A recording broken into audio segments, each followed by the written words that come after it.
Brandforhold 5,4 brandtekniske installationer. Styk 7. Garageanlæg anvendelseskategori 1 og 3 skal udføres med selvstændig mekanisk ventilation, der kan fjerne eksplosive dampe og kulilde, hvis etagearealet er større end 150 kvadratmeter. Ventilationsanlægget skal udføres i henhold til DS 428 norm for brandtekniske foranstaltninger ved ventilationsanlæg. Styk 8.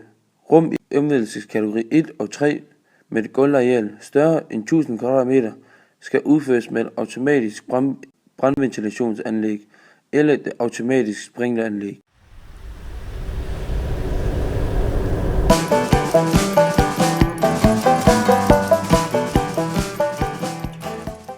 Styk 7.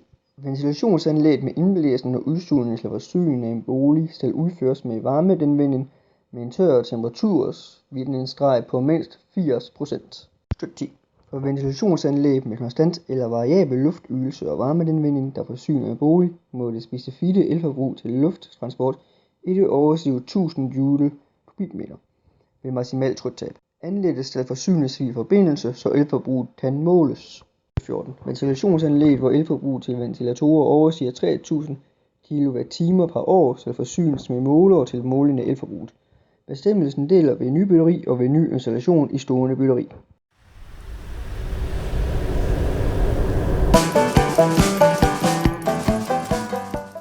Energiforbrug. Paragraf 7.2.4.1. Fælles bestemmelser for bygninger omfattet af bygningsklasse 2020. Styk 8. Ventilationsanlæg med indblæsning og udsugning skal udføres med varmeanvending med en tør temperatursvirkningsgrad svarende til mindst trin 2 i EU-forordningen 1253/2014/EU.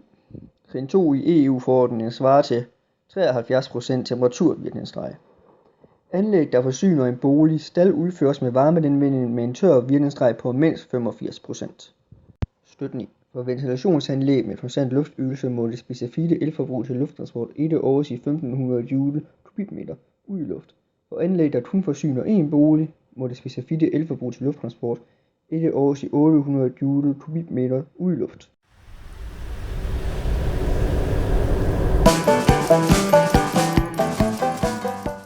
Indeklima. Paragraf 6.3.1.2. Beboelsesbygninger. Styk 1. I beboelsesrum såvel som i boligen totalt skal der være en udelufttilførsel på mindst 0,3 liter sekund per kvadratmeter opvarmet etageareal. Styk 2. Køkkener skal forsynes med emhætte med udsugning over toplærerne. Emhætten skal have regulærbar mekanisk udsugning og aftastelfri og have tilstrækkelig effektivitet til at opfange fugt og luftformige forureninger fra madlavningen. Udsugningen skal kunne forøges til mindst 20 liter i sekundet. Udsugningen skal på bageværelser, brygger og lignende rum kunne forøges mindst følgende. På bageværelser skal der kunne udsuges mindst 15 liter i sekundet. I særskilte bageværelser, brygger og fra kældre skal der kunne udsuges en volumenstrøm på mindst 10 liter i sekundet. Styk 5. Der kan benyttes behovsstyret ventilation under forudsætning af at udelufttilførslen herved ikke bliver lavere end 0,3 liter per sekund per kvadratmeter. Styk 6. Enfamiliehuse kan ventileres med naturlig ventilation. For enfamiliehuse med naturlig ventilation deler styk 1 og styk 2. Hej, jeg vil gerne fortælle, hvad CTS, også kaldet central tilstandskontrol og styring, altså hvad det er. CTS-anlæg anvendes til at styre alle former for automatik i en bygning, f.eks. ventilation, solafskæring og varmeanlæg. Energibesparelse og tidsbesparende hjælpemiddel er hovedingrediens i en CTS-anlæg. Meningen med et CTS-anlæg er, at du kan være et sted og herfra kontrollere og overvåge simpelthen, hvad der sker i mange rum og anlæg i større og mindre bygninger. Overvågning og kontrol foregår via en PC eller en iPad.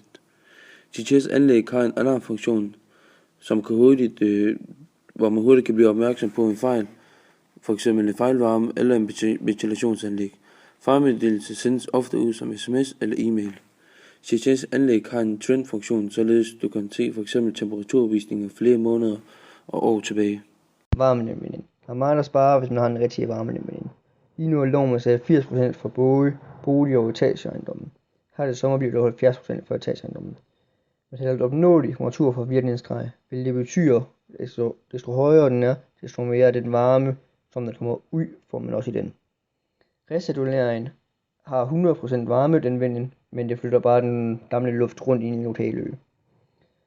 Krydsvarmeveksler har en varmegenvinding på 50-65%, hvilket betyder, at den er ulovlig at bruge i etageejendommen og i boligejendommen.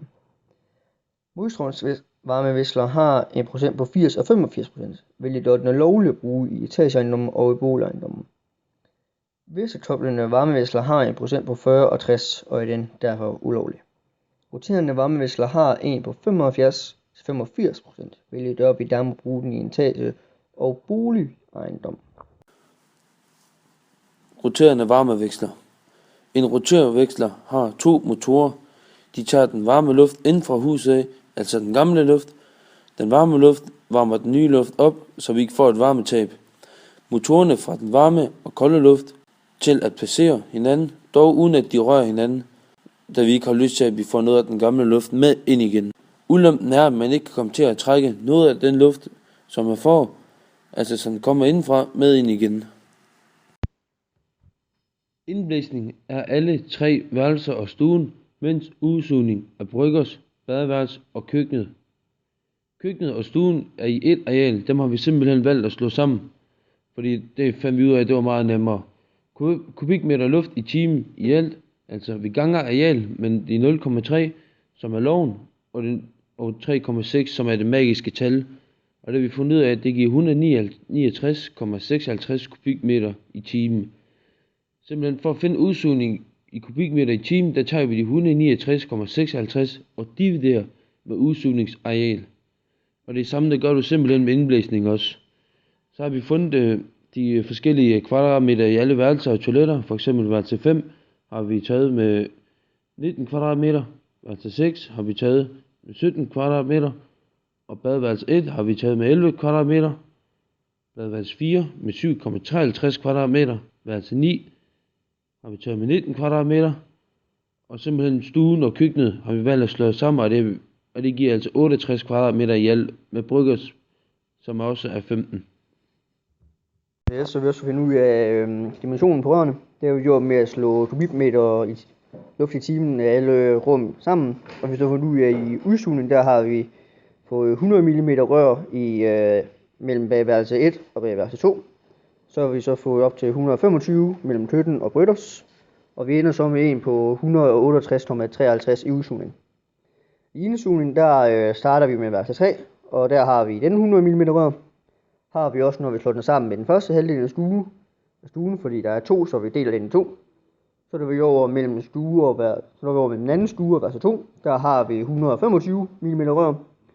Så er vi mellem værelse 2 og værelse 1 i den 125 mm rør. Og så 125 over til maskinen. Og det er alt 168,69 kubikmeter luft i timen.